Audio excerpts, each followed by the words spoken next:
That's a very good question. I would have to say, given the choice, I would probably like to be the smartest person in the world. Because if you are the smartest person in the world, one would think you could then become the richest on your own. If you're the richest and not the smartest, you could lose all your money and then be poor. So I'd rather start with the smart and assume that I could make my way and be a little bit richer. I'll speak about would you rather questions. I love them. I put them to my children all the time, particularly in the sense of finances. Children are really bad at figuring that out. Mine are in their 20s. I don't think they've got it yet.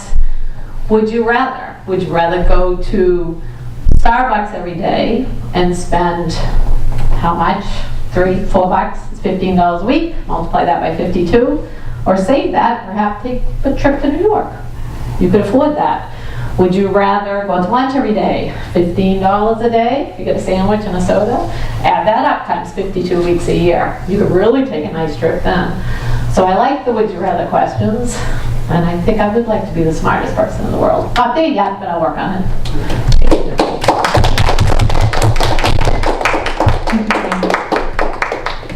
Okay. Corinne, would you rather create history or delete it? This is Leslie. Leslie, I'm sorry. We'll get there. Thank you. Thank you. I apologize. Actually, I'm going to take this opportunity to talk about another matter. I was born psychic, and sometimes that can lead to very awkward situations. On Tuesday of this week, I was working with my occupational therapist, who is very pregnant, and we were reviewing what we would be doing in the next few weeks. But while she's talking about that, I am getting a message from her baby. And the message is saying, we don't have a few weeks. I am not going to stay in this room one more minute. I am getting the hell out of here. And I thought, oh my God. And I looked at her. She looked at me. She knows I'm psychic. And she said, do you know something else? And I said, well, your baby is telling me she can't wait till the end of the term. She's determined to come out way ahead of that. And she gave me this look of horror. And the horror was, I was afraid of that. And I said, well, I can understand, because what I'm getting from your baby is that she's going to be one demanding kid. You're going to have a very hard time with her. and little did I know, that's her fear throughout her pregnancy. And then the only thing I could do to try to make right out of a wrong was to say, well, what you can always do with an infant in that situation is just slow down and breathe. Because that helps the infant to slow down without any words. It just calms them down. So she thanked me, and I hope that she doesn't have the baby any sooner than she can handle.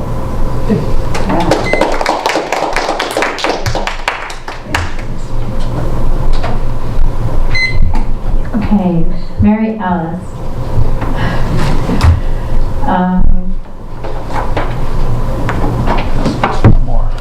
Would you rather lose the ability to hear music, or would you rather lose the ability to read?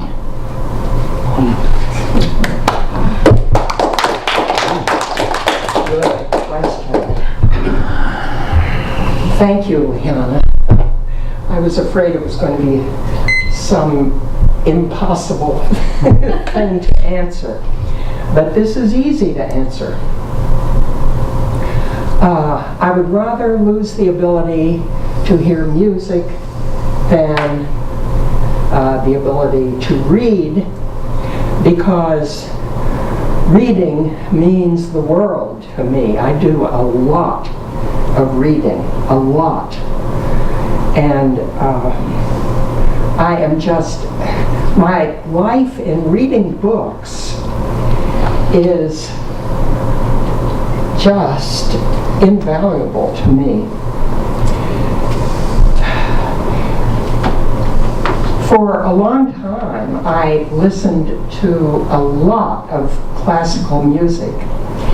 And it may be because of my hearing loss that, or maybe because the stereo system is old now, it doesn't sound so good. And every once in a while I discover something that really, really moves me, like a short Chopin piece that I actually have the score to, and reading the score when I listened to it was great. But basically, I do like quiet. I don't, for the most part, I don't have my hearing aids in, and I lead a very quiet life and read and read and read. Thank you for the great question, and I love this idea of would you rather questions. I'm going to use it with my grandchildren.